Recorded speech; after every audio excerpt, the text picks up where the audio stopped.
ये पीर था पीर हो तो ऐसा कुतुब शगोरी का जनाजा चलते चलते हफ्ता हो गया मगर जनाजा ना रुका।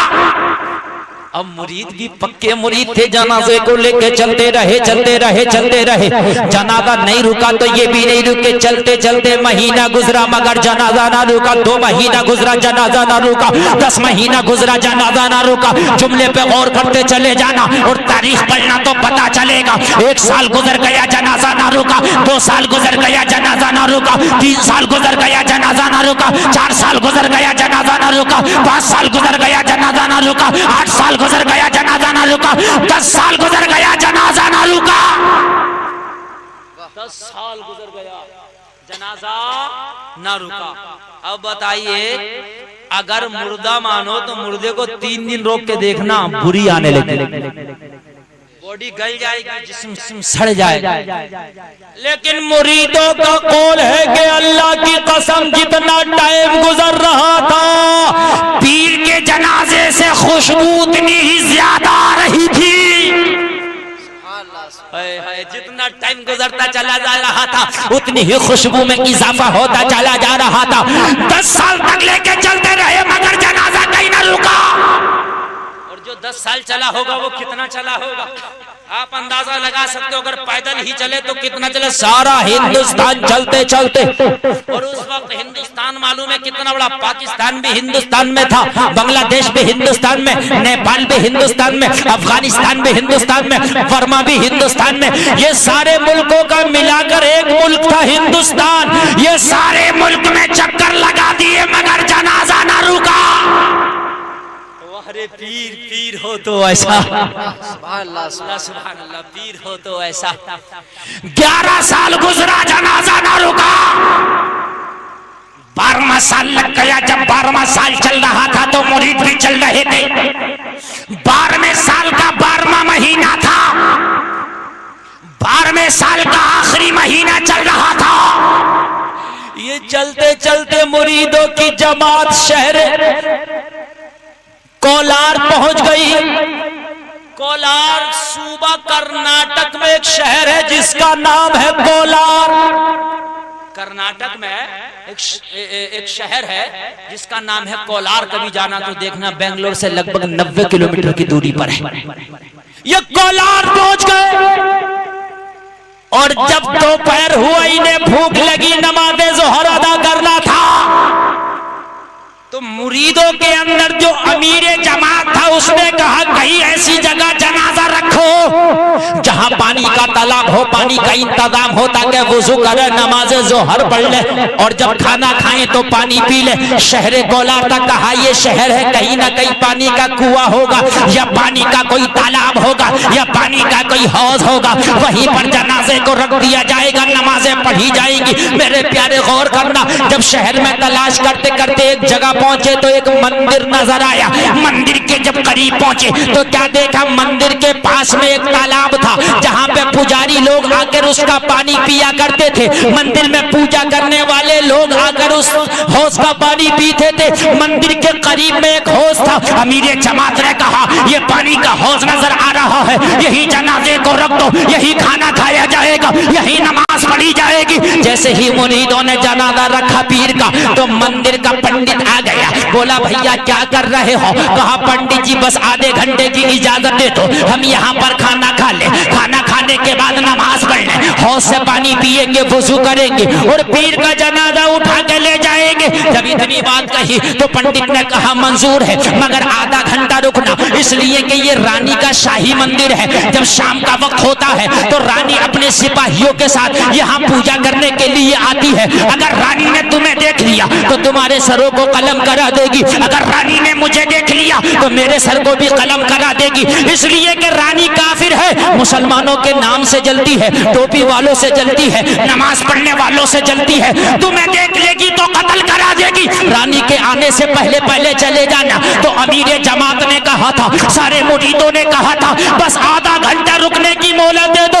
आधा घंटा के बाद चले जाएंगे। के अब अमीर जमात ने जनाजे को रखवा दिया। सारे लोग वुजू कर रहे हैं, वुजू करने के बाद नमाज जोहर पढ़ रहे हैं, सारे लोग खाना खा रहे हैं, उसी तालाब से पानी पी रहे हैं। पंडित जी करीब आके बोले, ए मुसलमानों सुनो सुनो, तुमने नमाज भी पढ़ लिया है, तुमने खाना भी खा लिया है, तुमने वुजू भी कर लिया है, तुमने पानी भी पी लिया है। अब मैं तुम्हारे आगे हाथ जोड़ता हूँ, अभी इस यहाँ से मंदिर की हुदूद से दूर चले जाओ, इसलिए कि शाम होने वाली है, रानी की आमद का टाइम हो गया। अगर रानी ने तुम्हें देख लिया तो मेरा सर भी कलम करा देगी, तुम्हारे सर भी कलम करा देगी। प्यारे तारीख गवाह है, 12 साल के बाद, नमाज पढ़ने के बाद, खाना खाने के बाद, जब मुरीदों ने पीर का जनाजा उठाया तो 4 ने उठाया ना उठा, 8 ने उठाया ना उठा, 10 ने उठाया ना उठा, 40 ने उठाया मगर जनाजा ना हिला। अरे जरा बोलो, 40 ने उठाया, अब जनाजा ना उठा। 12 साल हो गया था, चलते चलते बात भूल गए थे पीर की। अमीर जमात को याद आ गया, अमीर जमात बोला क्या भूल गए, 12 साल हो गया। अरे पीर ने कुछ कहा था, कहा अमीर जमात क्या कहा था जरा तुम बताओ। अमीर जमात बोला पीर ने विशाल से पहले कहा था जब इंतकाल हो जाए तो जनाजा लेके चलना और मेरा मजार वहां बनाना जहां जनाजा रुक जाए। अरे पीर का जनाजा यहाँ रुक गया तो इशारा है कि मजार यही बनाया जाएगा, मजार बनाया जाएगा। आज का वहाबी जमात लेके जाता है कि चलो अल्लाह रसूल की बातें करेंगे और इस्लाम फैलाएंगे, तो कहाँ जाए मालूम है? मुसलमानों में नहीं जाता, मुसलमानों में जाएंगे, मुसलमानों में जाने के बाद उन्हें कलमा पढ़ाएंगे, उन्हें नमाज। अरे ये तो पहले से मुसलमान है, अरे ये तो पहले ही मुसलमान है। अगर तुझे इस्लाम फैलाना है तो गैर मुस्लिमों में जाओ, उन्हें कलमा पढ़ा, है कि नहीं है? इन मुसलमानों में क्या करना है? तवज्जो करो, अरे हमारे बुजुर्गों की शान देखो, जब तक हयात रहे इस्लाम की खिदमत करते रहे और तारीख गवाह है विशाल के बाद भी उन्होंने काफिरों को कलमे पढ़ाए। अब विशाल हो गया और रानी का जहां मंदिर था सामने उसके जनाजा रखा है। अब जनाजा उठने का नाम नहीं लेता, पंडित पूरा घबरा रहा था, थर्रा रहा था, कांप रहा था। अरे ये जनाजा नहीं उठ रहा, अगर रानी आ गई तो सर कलम हो जाएगा, ना इन्हें छोड़ेगी ना मुझे छोड़ेगी, खैर क्या होगा।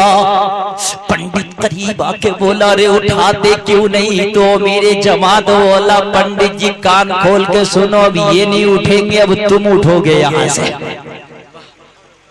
अब इनके उठने का नहीं, तुम्हारे उठने का टाइम आ गया। क्या हमें मतलब नहीं समझा का? हम समझाते हैं कपड़ा बांधो, पुटरिया बांधो, साजो सामान बांधो। कहा क्यों? कहा पीर को ये मंदिर पसंद आ गया। सुभान अल्लाह, पीर को ये मंदिर पसंद आ गया, अब तुम निकलो, यहाँ पूजा नहीं होगी, यहाँ मजार बनेगा, यहाँ आस्ताना जाना बनेगा। अब ये पीर का मजार बने। कहा तुम्हारी हिम्मत का, हिम्मत तो हमारी बहुत है। कहा अरे अभी रानी आ गई तो कलम करा देगी। कहा कलम जब कराएगी जब उसके पास कुछ रहेगा। कहा जब पीर यहाँ रुकना जानता है तो अपने शासन को बरकरार रखना भी जानता है। जब यहाँ पीर रुकना जानता है तो हमारे सरों को बचाना भी जानता है। पंडित जी बोले भैया बहुत मन्नत समाजत किया, चले जाओ। तो कहा तुम उठा के देखो। पंडित जी ने पूरी ताकत लगाई मगर एक पाया ना हिला पाए। पंडित जी सोच रहे हैं ऐसे कर रहे हैं, मगर जब पंडित जी ने पूरी ताकत लगा ली तो पीर का हिला। तो कहा भैया कोई अंदरूनी ताकत है, कोई रूहानी शक्ति है। और पंडित बोला जो होगा देखा जाएगा भैया, तुम्हारे सर कलम होंगे तो मेरा भी उड़ा दिया जाएगा, अब क्या कर। पंडित खड़ा था, सारे मुरीद खड़े हैं। शाम का वक्त आ गया, रानी अपने सिपाहियों के साथ शाही मंदिर में आ रही है। ऐलान हो रहा था, होशियार खबरदार, जो लोग जहाँ खड़ा है वहीं खड़ा रहे, रास्ता साफ कर दिया जाए, इसलिए कि रानी अपने शाही मंदिर की तरफ रवा दवा है। रानी की आमद है, रानी पूजा करने के लिए आ रही है। रास्ते में कोई न आ जाए, कोई बीच में हाइल न हो जाए, सर कलम करा दिया जाएगा। रास्ता साफ हो गया, लोग अपने अपने घरों में दाखिल हो गए, सारा रास्ता साफ है। रानी की सवारी बड़ी तज़्को एहतशाम के साथ आ रही है और उसके पीछे पीछे सिपाही है, असलहा लिए हुए, उसके गार्ड है और उसके पीछे पीछे चल रही है। जैसे ही रानी मंदिर के करीब आई है तो उसने आके क्या देखा कि आज नजारा नया नजर आ रहा है। मंदिर के इर्द गिर्द टोपी वाले नजर आ रहे हैं, दाढ़ी वाले नजर आ रहे हैं, अल्लाह अल्लाह करने वाले नजर आ रहे हैं, नमाज पढ़ने वाले नजर आ रहे हैं, कुरान पढ़ने वाले नजर आ रहे हैं। जब रानी ने देखा तो कहा, पंडित जी क्या हो रहा है? कहा, रानी जी मेरे खुद समझ में नहीं आ रहा कि हो क्या रहा है। क्या ये बताओ, ये करा कौन रहा है? कहा, ये जो लेटे है।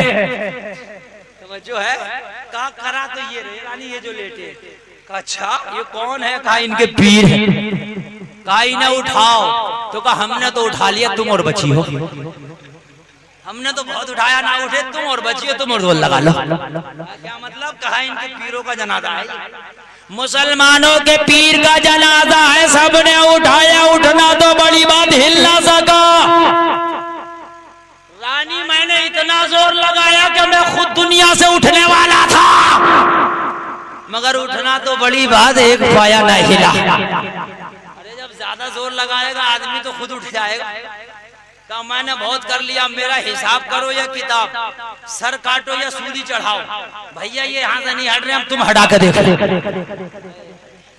रानी ने जब देखा तो सिपाहियों से कहा, जनाजा उठाओ और मंदिर की हुदूद से बाहर फेंक दो। सिपाही आगे बढ़े, सारे सिपाहियों ने जनाजे के चारपाई को पकड़ा, उठाना चाहा, लेकिन अल्लाह की कसम तारीख गवाह है, उठना तो बड़ी बात थी। रानी के सारे सिपाही जोर लगा रहे थे। रानी इस मंजर को अपनी निगाहों से देख रही थी, सारे मुरीदीन इस मंजर को अपनी निगाहों से देख रहे थे। सारा जोर लगा दिया, मगर सारे सिपाहियों से कुतुब शाह गौरी का एक पाया ना हिला।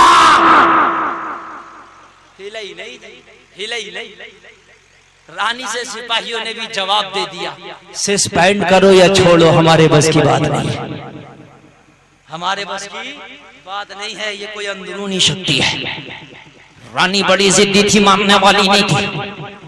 वो पुराना दौर था, बिल्डोजर नहीं था, ट्रैक्टर नहीं था। आज का वो दौर होता, गांव की बात होती तो कहते ट्रैक्टर लाओ, देखें नहीं कहते, सबसे ज्यादा ताकतवर चीज गांव में ट्रैक्टर ही तो होती है। ट्रैक्टर लाओ, इसकी हेडरोली में जंजीर बांध के खींचेंगे, देखें नहीं कहते। और अगर शहर की बात होती तो कहते अच्छा बिल्डोजर लाओ, बिल्डोजर से उठवाएंगे। मगर ना बिल्डोजर था ना ट्रैक्टर था। उस वक्त सबसे ज्यादा ताकतवर चीज अगर कोई थी तो रानी के पास हाथी थे, बादशाहों के पास हाथी होते। रानी ने कहा, हाथियों को बुलाओ। हाथियों को बुलाया गया, जंजीर को जनाजे से लपेटा गया, बहुत मोटी जंजीर, जो उसके पास सबसे ज्यादा ताकतवर जंजीर थी, आई जनाजे से लपेट दिया गया। और उसी जंजीर के दूसरे सिरे को हाथियों से बांध दिया गया। 2 हाथियों से जंजीर को बांधा और एक सिरा जनाजे से लपेटा। रानी ने फीलबानों से कहा, ये फीलबान अब हाथी को चला। जब फीलबान ने हाथी को चलाया, ताकतवर जानवर था, हाथी ने पूरी ताकत लगाई। अल्लाह की कसम तारीख गवाह है, जनाजा हटना तो दूर की बात ना, हिला नहीं, बीच में से जंजीर टूट गई। निगाहे वली में वो तासीर देखी, बदलती हजारों की तकदीर देखी। अरे निगाहे मर्दे मौमी से बदल जाती है तकदीरें, गर हो ज़ौक़े यक़ीन पैदा तो कट जाती है जंजीरें। बन के फानूस जिसकी हिफाजत हवा करे, वो शमा क्या बुझे जिसे रोशन खुदा करे। अरे जिसे अल्लाह रखे उसे कौन चखे। जनाजे के जनाजा न हिला, जंजीर टूट गई। और जंजीर कैसी टूटी, तवज्जो करना, 72 कड़ियों की जंजीर थी। कितनी कड़ियां थी? जोर से बोलो। अरे करबला वालों का अदब था, सुभान अल्लाह। कड़ी, एक कड़ी की लंबाई मेरे बिलान के बराबर होगी। हाँ, तुम कहोगे मौलाना इतनी पहली बात है, तुमने जंजीर देख ली क्या? मैं वहां मैंने देखी है वो जंजीर, और कभी तुम्हारा जाना हो तुम भी देखना। मैं जो अब आपको बता रहा हूं, एक बिलान से लगभग इतनी बड़ी उसकी एक एक कड़ी, बड़ी जंजीर, मोटी मोटी। 14 कड़ियां जंजीर की जनाजे में लिपटी रह गई। कितनी कड़ियां? जोर से बोलो। 14 कड़ियां जनाजे से कुतुब शाह गौरी के लिपटी रह गई, और बाकी जंजीर का हिस्सा टूट के हाथियों के साथ चला गया। रानी ने ताकत देख लिया। रानी ने कहा जब गुलामों के गुलाम कुतुब शाह गौरी का ये आलम है, तो नबियों के इमाम रहमतुल लिल आलमीन का आलम क्या होगा?